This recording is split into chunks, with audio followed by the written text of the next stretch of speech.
Okay, this is going to be chapter 23 of the Reappearance of Rachel Price, but this girlie has not been leaving me alone all day because I left her in the kennel this morning. We have to kennel her. Don't yell at me about kenneling my dog. We have to. Okay, here we go. 23. Dad was already gone when Belle woke up. At work, he'd texted, but it was a Saturday, and he might as well have said anywhere but home. Belle knew. I'm going out, she said, grabbing her shoes from the place they didn't live. Where? Rachel jumped up from the sofa like she might come too. Seeing some friends, Belle shot her down. Will be nice to do something normal, shooting her farther. They hadn't talked about last night. Oh, Rachel said, sitting down, covering her wounds with folded arms because she knew just as well that normal didn't include her. I have the day to myself then. Call if you need anything, Anna. Shit, Belle. I'm trying to get that right, I promise. It's only been a week since I found out. Belle crinkled her face at her in approximation of a smile. Bye, Rachel. She slammed the front door behind her harder than she needed to. One news van outside. No sign of any reporters. But there was something else. A police cruiser parked outside Mrs. Nelson's house. Belle could see Police Chief Dave Winter talking to Miss Nosy herself at her front door, scribbling in a small notebook. Belle needed to talk to him, actually. Push the police to work on the reappearance while she looked into the disappearance, trap Rachel in the middle. She crossed the road. Miss Nelson eyed her warily. Why? Didn't like seeing her up this close, or didn't like when Belle watched back? Hey, Belle raised one finger in greeting. Everything okay? Dave's head tracked over his shoulder, eyes falling on hers. Annabelle, I was going to stop by afterward. How's everything going? Everyone settling in okay? Oh yeah, Belle said, hiding her hands in her pockets. She's made herself right at home. Good. He chewed the end of his pen. Miss Nelson was just telling me that she's seen a man standing on the street watching your house late at night. He was there, Miss Nelson pointed, gray flyaway hairs bristling in the breeze. Hiding under that tree. I saw him at 4 a.m. when I let the cat out. Not the first time this week. Wears a baseball cap to hide his face. Thank you, Miss Nelson, Dave said, the politest way of telling her to shut up. Have you seen a man like that, Annabelle, hanging around outside your house? Yeah, loads of them. They're called reporters, the news vans. She gestured to the last remaining one. This is the first day it's been quiet. Miss Nelson shook her head. No, he wasn't with them. Standing there for hours, watching the house. Okay, Miss Nelson. Dave closed his notebook. How about you go inside, make some coffee. I'll be in a minute to get your full statement, okay? I only have decaf, she huffed, padding back inside, pushing the door to. Decaf, Dave muttered, stepping down to the sidewalk. Seriously, though, you see anyone suspicious hanging around the house? Oh, only the woman now living inside it. Nope, Belle replied, because that man is still out there, and until we catch him, he still presents a danger to Rachel and your family. Didn't he know the danger was already inside the house, and that man didn't exist, but another man did, and Belle was on her way to finding out who. Haven't seen anything. Sorry, she said. Hey, did our DNA test come in yet? She definitely Rachel Price. Dave snorted, stopping when he saw her face. Sorry, thought you were joking. Yeah, they have. 100% her. But you already knew that, right? Yeah, I was joking. Got me. He raised her hands, eyeing his gun. Did you find the tote bag yet? On the road in Lancaster where the man left her. David scratched his hair. Yeah, right where she said it was. Fuck. Anything? Dave thought for a moment. Her DNA is on it, but so far it's the only profile we can find. Know what leads to the man who took her yet. Because non-existent men didn't have DNA. Dave must have read her disappointment as dread. Don't worry, he said. We're exploring every avenue to find this guy. Tracking license plates. Something will turn up. What about her clothes? Belle asked. The police were no good to her if all they were doing was looking for a man they'd never find. Only Rachel's DNA on those two. Well, and yours, from when you found her. But what about the labels inside the clothes? Could you see where they were from? Dave furrowed his brows, not sure what to make of her. Long gone, I'm afraid. They're so damaged and old. She wore them most days since she disappeared. Your mom couldn't remember where she bought them. Fuck again. The labels were conveniently gone, were they? That was because Rachel had bought them from Baba Boutique a few months ago. She'd certainly covered her tracks for her reappearance, all these little details. If she'd messed up anywhere, it had to be with her disappearance. She must have had less time to plan that. This had been a pointless conversation. The chief of police wrapped around Rachel's little finger. Didn't matter. Belle could damn well do it on her own. I gotta run, Belle said. She did run, just a little, to get away from him, down the road past numbers 30 and 28, crossing to get back to the odd side. It took another 40 seconds before she pulled in front of number 19, Jeff and Sherry's house, painted teal on the bottom half, white up top, shutters to match. She rang the doorbell in the way she did, so they'd know it was her, to the tune of Baby Shark, which no one found annoying. "Belle, that's annoying," Sherry said, pulling open the front door. Her hair was unbrushed, face plain and harassed, scrubbed free of last night's TV-ready makeup. "I'm taking Carter to ballet in an hour."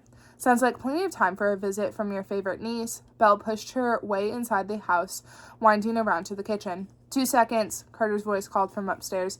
"Take your time," Belle called back. She meant it. She wasn't sure Sherry would open up the same way in front of Carter, but it was hard to find a time when Sherry was in the house and Carter wasn't.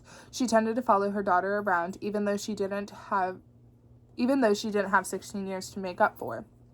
Belle went to the refrigerator, an old photo of a girl in a ballerina tutu, pinned there by a SpongeBob magnet. Sherry, not Carter. You couldn't mistake them. Belle pulled out a Diet Coke. "So," Sherry said, leaning in the doorway, "you spoken to your mom much since last night?" "Not much." Belle sipped the foam that erupted out of the can. "She was quiet at breakfast. Dad left early again." Sherry nodded, but Belle needed much more than that. "So last night was interesting," she said, offering a smile and a raised eyebrow so Sherry knew Belle was on her side. "Yes," Sherry said, the snakes hissing in her voice again. "Dinner probably wasn't the smartest idea. Bit too soon. Emotions are bound to be running high, aren't they? God knows how you feel in that house. No escape from it all." Well, God didn't know, but Carter and Ash did. "Yeah," Belle said. "It's been interesting." "What's been interesting?" Carter appeared around the corner, sliding in past her mom. She held out her hand, silently asking for a sip. Belle passed the can over. "All of it," Belle said, annoyed she wasted those seconds without Carter, since she came back. "She's trying," Carter said quietly, fingers denting the can. "I think everyone else can try too." "Oh, we are, honey," Sherry straightened up. "It's not quite as easy as that when someone's been gone for 16 years.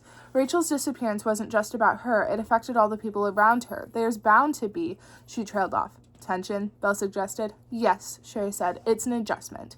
That word again. "Well, it's," Carter started, cut off by the doorbell, one long-held note. She shoved the can back into Belle's hands. "That's my package."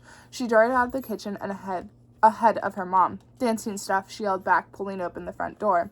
The low murmur of a voice. "Yes, that's me, thank you." Carter's crisp and clear.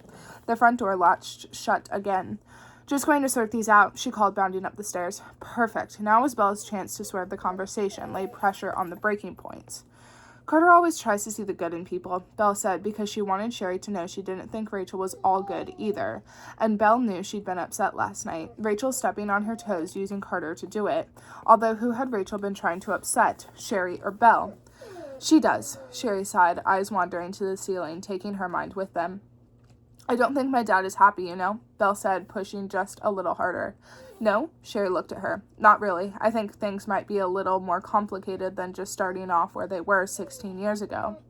"Well," Sherry said, circling it. Belle could tell the way her mouth twitched, almost giving in. "Come on, Aunt Sherry." She needed one more push. Belle cut straight to it. She didn't know how long they had alone. "I think we're on the same side, Sherry. Dad's side. We both want him to be happy, right?" "Right." Sherry held on to the word, narrowing her eyes. "I heard what you said last night, to defend him." Sherry covered her mouth with her hand. "I hope it wasn't recorded. I shouldn't have said that." "No, you should have." Belle stepped closer, lowering her voice. "It sounds like you thought Rachel was seeing someone else before she disappeared." More a shove than a push. Sherry looked behind her. "Please, Sherry." Belle stepped forward again. "I'm not a 2-year-old anymore. It's my family. I want to be there for Dad. He needs me. How can I get to know Rachel if people keep secrets from me? I want to understand her." Sherry sighed, the snakes deflating inside her throat. "I don't know anything for sure, just something I saw, a feeling I had back then." "What did you see?" Belle said, stepping back. Now she'd cracked Sherry open, giving her space. The change in Sherry's face was instant, voice dropping into whisper talk. Sherry loved to gossip, her eyes bad at keeping secrets, spilling every time she blinked. "There was this guy. They were friends. Well, Rachel said they were just friends. He obviously wanted more, like a lovesick puppy, honestly. I saw them together maybe a couple of days before she vanished, walking from school to his car through the snow. Looked pretty cozy if you asked me, like a line had been crossed. That's all I saw." Who was he? That's the thing, Sherry hissed, enjoying this even more. Why, I always wondered if he was the one that killed her. It's not just that they were friends, saw each other at work all the time. It's that he was the first one on the scene when she disappeared, the man that found you. Mr. Tripp? Belle's throat felt gummy, trapping her breath there. Something that felt like betrayal again. She pictured him, his thin... Honey, stop licking. I'm so sorry. She pictured him, his thinning red hair and tortoiseshell glasses, as she'd asked her, "How is she? Your mom?" Which was a fucking joke because he obviously knew way more about Rachel than Belle did. Why did you ever say anything? Tell the police about Mr. Tripp. They must have asked you questions like that, right? Sherry bristled, leaning against the refrigerator. The police had looked into him already. Of course they had. His prints were all over the crime scene when he found you. They cleared him. Still, Belle doubled down. Shouldn't you have told them? There can be value in not talking, Belle, honey. Think it through. Belle tried to think it through, coming up blank. Sherry sighed. If I told the police what I thought about Julian Tripp, it would have only hurt us, your dad. Given the police another reason to point the finger at Charlie. They were already looking at him as a suspect, and I didn't want to give them more reason to, a potential motive to have killed Rachel. Family first. Always. Family first, Belle agreed, grateful that Sherry's first instinct had been to protect her dad. That was what Belle was trying to do now. Besides, Sherry said, it doesn't matter now. Julian Tripp clearly didn't kill her. Nobody did.